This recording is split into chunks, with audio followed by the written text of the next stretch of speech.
Ja tasapainosta näin tulee vastaisku. Rindel löytää toisesta aallosta vielä Björnisen. Ja Björninen ampuu Suomen johtoon niin kuin teki myös eilen. Ja pienet kuitit siinä vielä ruotsalaispelaajille päälle.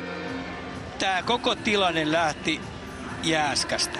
Koko tilanne lähti siitä. Erittäin vahva kaksinkamppailu. Voitto tuossa oman siniviivan kohdalla. Alte Strövalinta riisto ja sitten mennäänkin toiseen päähän. Nopea suunnanmuutos. Mäenalainen ja Rindel malttaa vielä hakea sieltä Björnisen, jonka laukaus on maailmanluokka. Joo, ja kato Mäenalasta.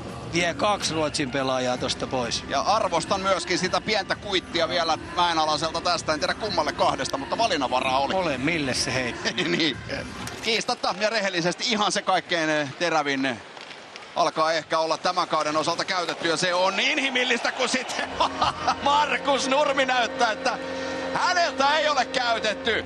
Laittaa siinä pujut ja nostelee kiekon peltiin ja toteaa, että tässä ei mitään kuvioita tarvita. Onpa vaikeeta. Ruskon leijona paino tommosen aurausharhautuksen. Tiedätkö mikä se on? No tämä.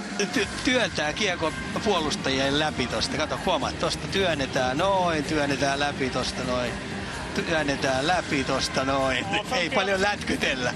2 ruotsalaispelaajaa. Siinä on Een ja Berglund pujottelu. Keppeenä Markus Nurmi ja peli on 2-0. Tämä on kyllä aika harvinainen maali. Se tulee viivaan. Suomi täysilukuinen 6-5 vastaan. Menee Ruotsi. Tästä päästään katkoon. Jäähyaitiosta Tobias Wienberg ja hyvää yötä Ruotsi 3-0.